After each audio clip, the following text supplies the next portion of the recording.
Forerunner, a new chapter for an old legend. Banshee 44 considered the relic on his workbench and the questions on his mind.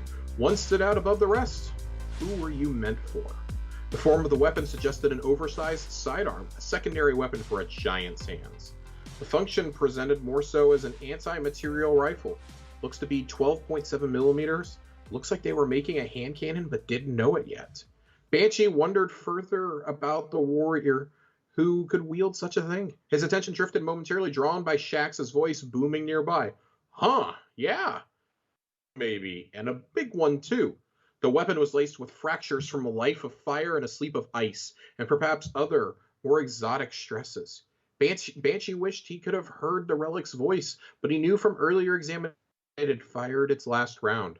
What a last round it must have been. The guardian who brought it to him might be willing to try a shot, untroubled by the risk of a rapid, unplanned dismantle. Banshee knew it wouldn't last through a single magazine. Beside the relic lay a stripped-down breech light.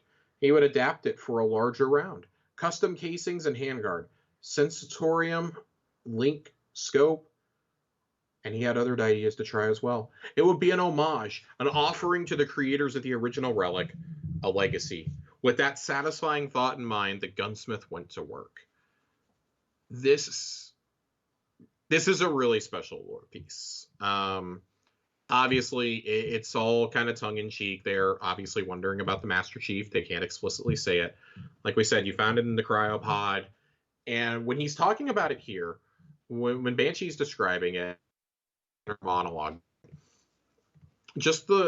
when we say tongue-in-cheek, like he says it's an homage offering to creators of the original relic and a legacy. That's about as on the nose as you could be. Like Corey and I have been saying it for a long time. Like if you were to bring any weapon over from Halo to Destiny, it had to be the pistol. It absolutely had one pistol. It had to be the Magnum. There is absolutely nothing else that you could possibly do that would live up to the hype. And I mean that in the best way possible. It's a lot of fun. I think that this is tasteful, tells a story still within our game, and the way that they do all this is they just kind of wave their hand and go, well, you found it in the realm of the Nine. You found it in eternity. It doesn't matter that you found it there, because guess what? They give you the whole spiel about how this exists outside of space and time, and how nothing really matters when this happens. Like, that's why the Destiny 1 weapons are back. That's why you've got stuff from Marathon. That's why you got stuff from, like, Beneath the Darkness or whatever we said earlier about the grenade launcher that I'm like, I don't really know this one. That is a Bungie game I've never played. I've played everything from, like, Oni onwards. I played Marathon a little bit. Like, that's the only thing I've played in the distant past.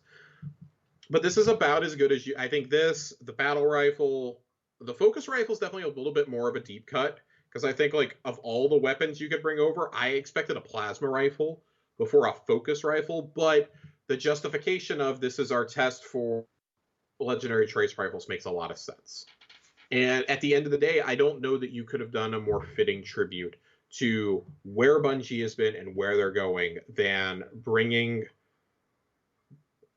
until Gallerhorn, the most legendary weapon they've ever made. I mean, Gallerhorn's even part of this expansion, right? Like, if you were ever going to do it, this was the time. I had said, for a long time, if they were ever going to do it, it was going to be, it was going to be at the end of D2, if they ever brought it back. And, it's back, it's bigger, it's better than ever. Of course, there's the new perk on Gallerhorn that if you're using a legendary rocket launcher while somebody in your fire team is using Gallerhorn, everybody gets wolf pack rounds for legendary rockets.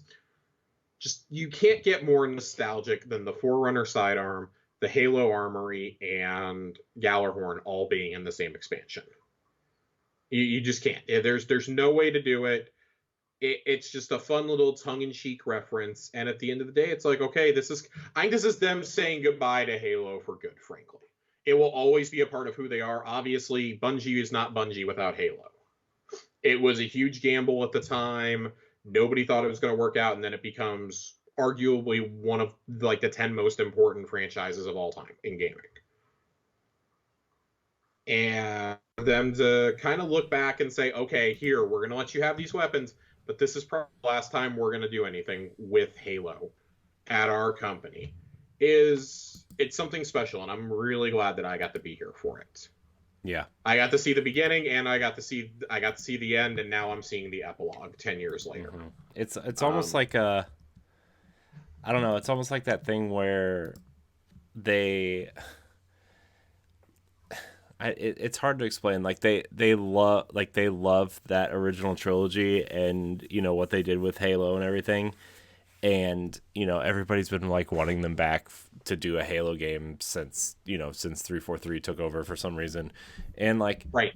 I get it, you know, but then like I feel like this is a way to show their appreciation, but really is saying, hey, we are done with Halo. Like 343's had the franchise longer than Bungie did at this point. Like, they're done, but this was obviously a nice nod to their history. Destiny is their future. Matter is their future. Whatever this other project they're working on for NetEase is they have their future in front of them. Halo is behind them. Right. It's always Master Chief and the Spartans are always going to be in their DNA, but I mean, and we clearly see that when you have Titans. I mean, Titans are very clearly inspired by Spartans. Just look at the makeup of their chest pieces and how big they are on the backs, and their helmets and everything, right? Like that's very clearly if you wanted to play this game like Halo, that's what you went with in Destiny 1 was a Titan. If you read what Bungie's original influences were for each class, they very specifically say Master Chief for the Titans. And it's not hard to see why.